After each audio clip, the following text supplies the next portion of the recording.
Hello दोस्तों, नमस्कार। कैसे हो आप लोग? तो दोस्तों, जैसा कि हम लोगों ने अपनी लास्ट क्लास में चर्चा किया था कि प्राकृतिक संख्याओं का विभाजन, प्राकृतिक संख्याओं के विभाजन के क्रम में हम लोगों ने जाना था कि प्राइम नंबर यानी अभाज्य संख्या और कंपोजिट नंबर यानी भाज्य संख्या क्या होती है। तो हम लोगों ने अपनी लास्ट क्लास में चर्चा किया था कि प्राइम नंबर क्या होते हैं यानी अभाज्य संख्याएं क्या होती हैं। हम लोगों ने ये भी देखा था कि वे प्राकृतिक संख्याएं जिनके केवल दो गुणनखंड हो सकते हैं उनको हम प्राइम नंबर यानी अभाज्य संख्याएं कहते हैं।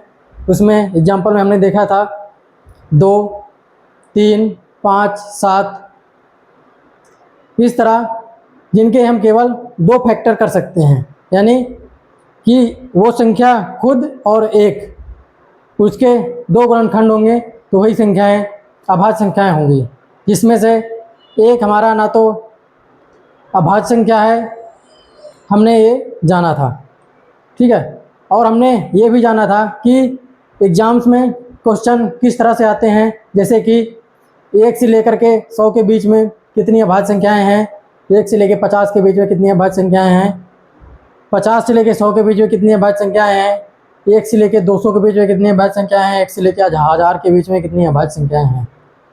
तो इसी क्रम में दोस्तों आज हम लोग जानेंगे कि 2 अंकों की सबसे छोटी अभाज्य संख्या, 2 अंकों की सबसे बड़ी अभाज्य संख्या, 3 अंकों की सबसे छोटी अभाज्य संख्या, 3 अंकों की सबसे बड़ी अभाज्य संख्या। तो चलिए हम लोग इसको लिखते हैं और आप लोग नोट करिएगा साथ में। तो आज की क्लास शुरू करते हैं कि 2 अंकों की सबसे छोटी अभाज्य संख्या क्या होगी।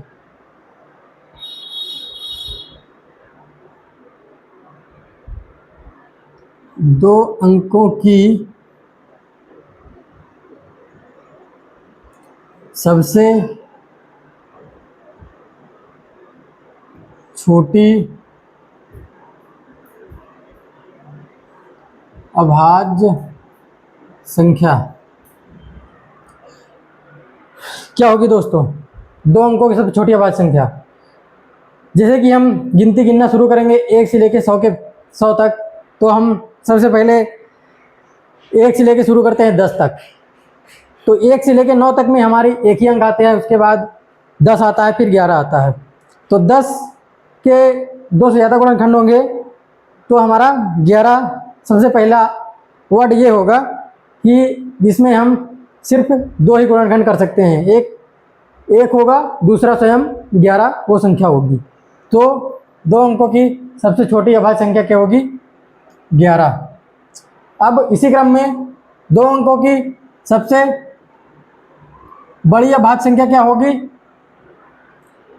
सबसे बड़ी अभाज्य संख्या क्या होगी? 100 से पहले मतलब 99 तक वो कौन सी संख्या होगी जो 2 अंकों की होगी और सबसे बड़ी अभाज्य होगी? तो कौन सी हो सकती है? आप लोग बता सकते हैं क्या? कमेंट में बताइएगा। अभी फ़िलहाल मैं आपको बताता हूँ, ये है 97, ठीक है। अब नोट करिए, 3 अंकों की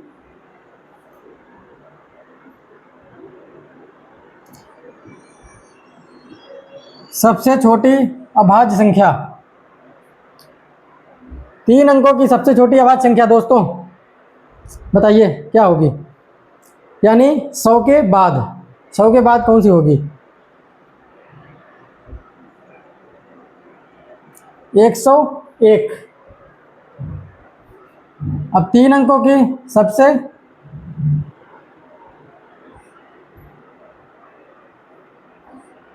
बड़ी अभाज्य संख्या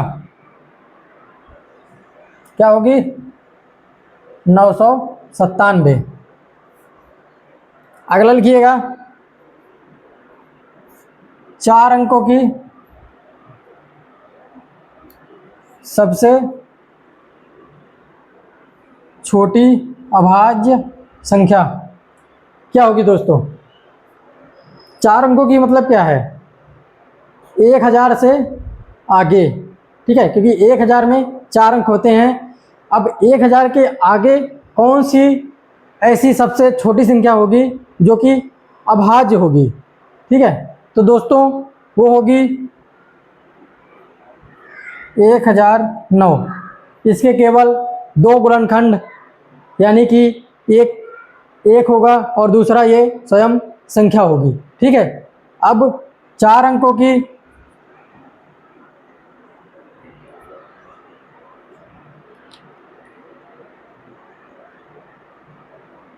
सबसे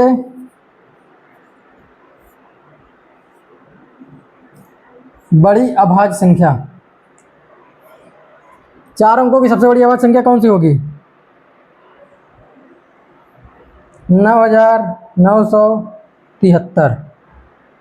दोस्तों अगली नोट करिएगा, 5 अंकों की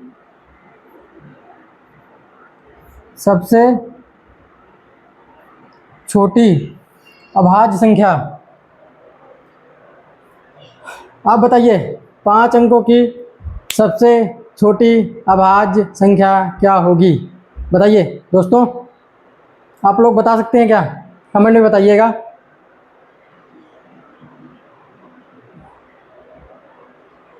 क्या होगी?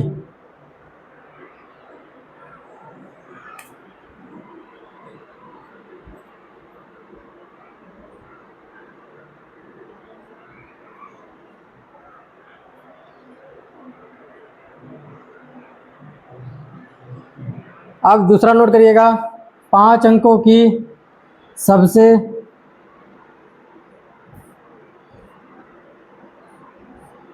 बड़ी अभाज्य संख्या।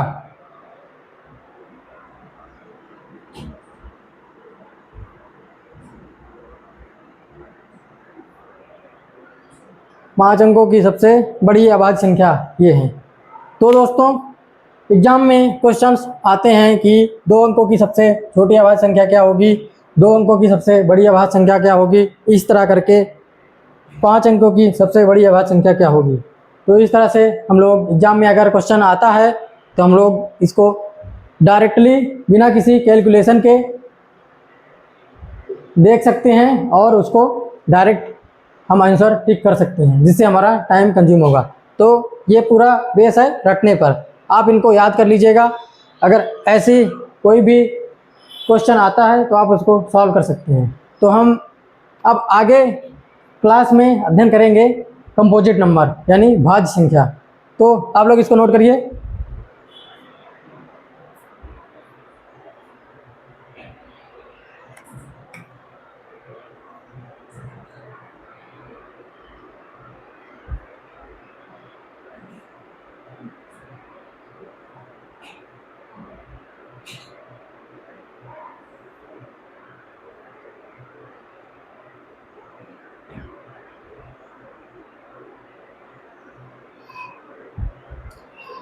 तो चलिए दोस्तों, आप लोग नोट कर लिए होंगे उम्मीद करता हूँ।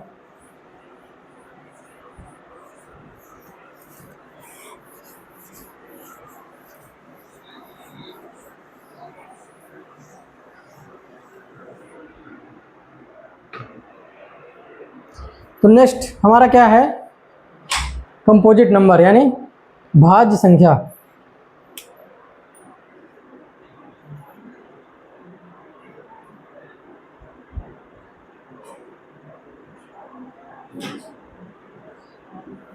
कंपोजिट नंबर, अब इसकी डिफिनेशन क्या होगी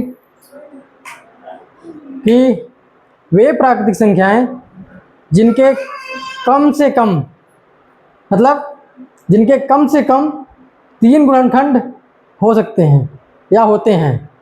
क्या डिफिनेशन होगी? वे प्राकृतिक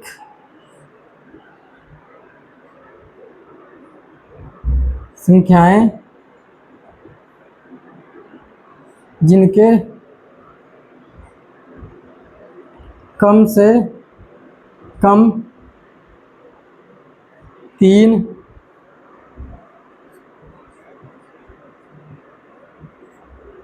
गुणनखंड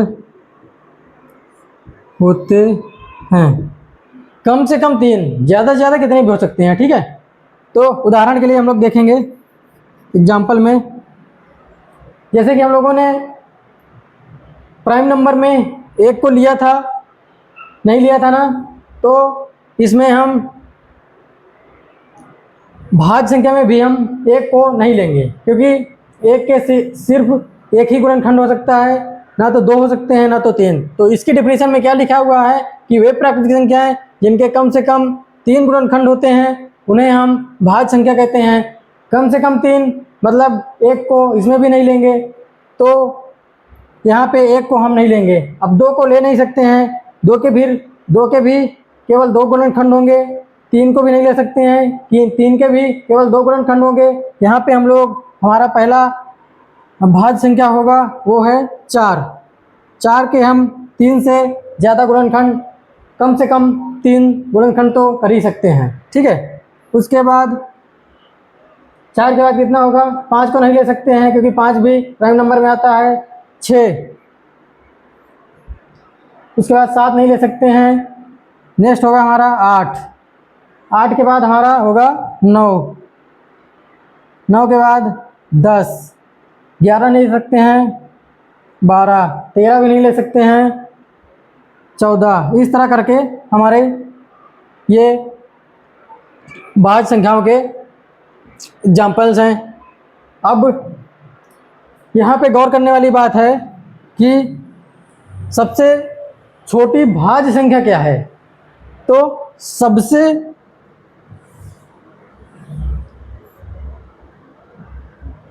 छोटी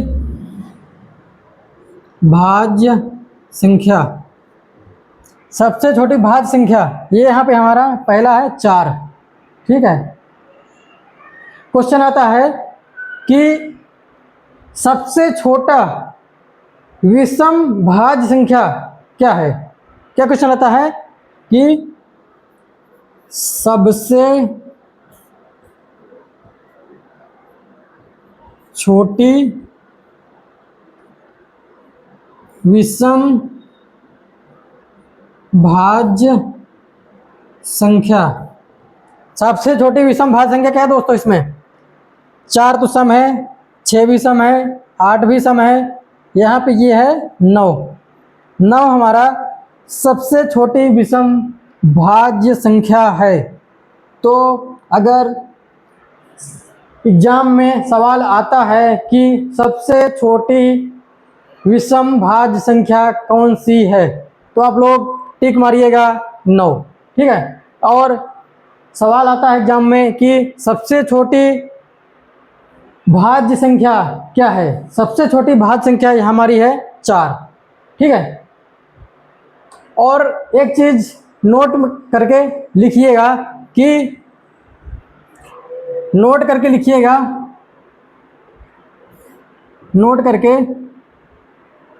क्या लिखेंगे। यहाँ पे आप गौर करने वाली बात है कि एक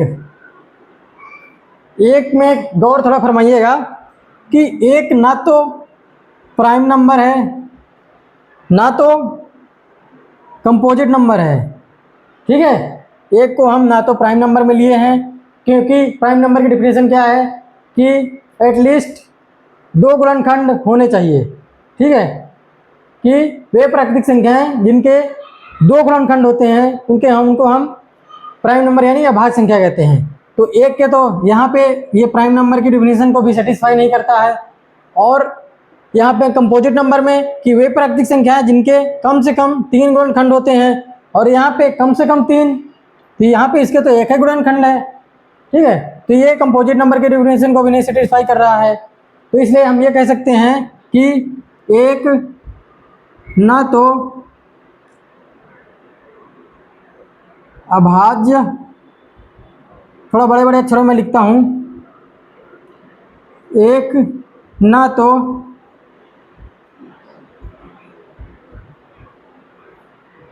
अभाज्य संख्या है और ना ही भाज्य, ठीक है। ये इसको ध्यान दीजिएगा, ठीक है। ये इस तरह के क्वेश्चन कभी कभी आ सकते हैं। एग्जाम्पल में आपको दे देगा कि भाज्य संख्या कौन कौन सी हैं, दे देगा 1, 4, 6, 8, तो इस तरह दे दिया और आप एक पे टिक मार के आ गए। तो इस तरह इसको ध्यान दीजिएगा, ठीक है। तब तक आप इसको नोट करिए।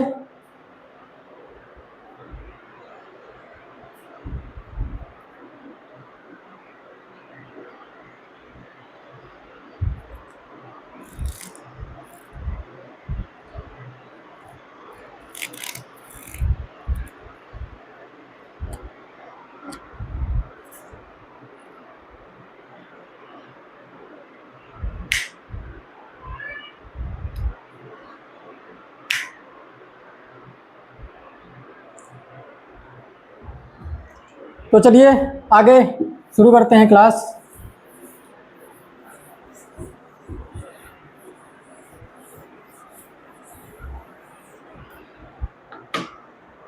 आगे नोट में लिखिएगा,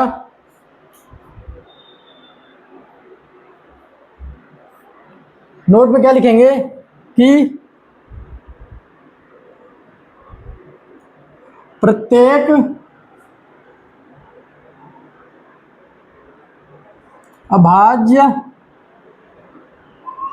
संख्या को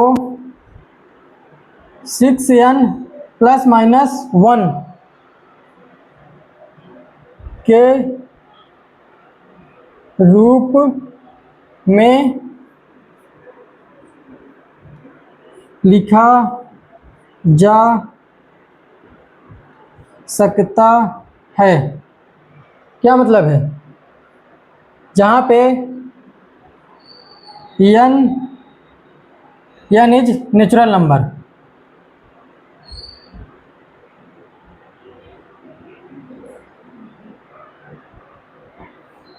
उदाहरण के लिए देखिएगा, जैसे कि क्या है 6n ± 1, ठीक है। जैसे कि हम अभाज्य संख्या लेते हैं 7, ठीक है। 7 हमारी एक अभाज्य संख्या है, ठीक है। अब 7 को हम 6n ± 1 के रूप में लिख सकते हैं। क्या लिख सकते हैं? 6n मतलब 6 मल्टीप्लाइड बाई 1 प्लस 1, ठीक है। 6 मल्टीप्लाइड बाई 1 प्लस 1, इसको लिख सकते हैं। अब यहाँ पे 13 ले लीजिए, 6 multiplied by n natural number 2 plus 1, ठीक है, ये लिख सकते हैं। अब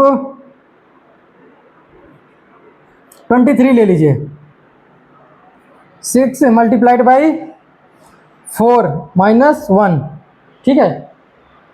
अब दूसरा नोट लिखिएगा,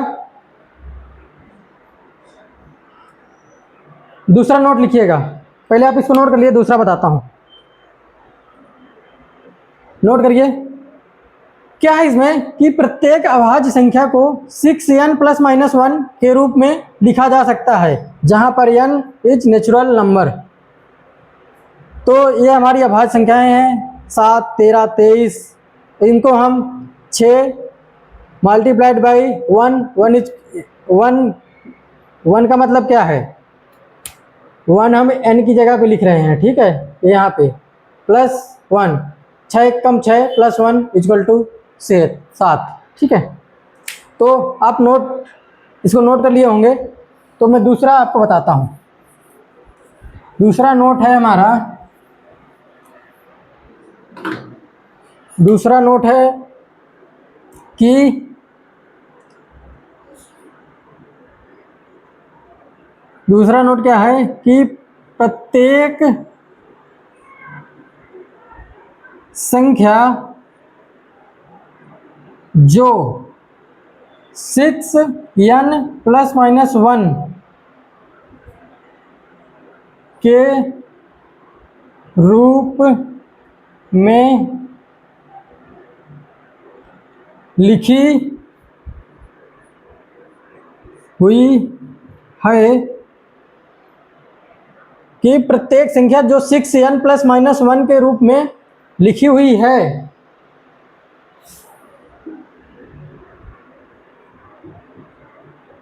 अभाज्य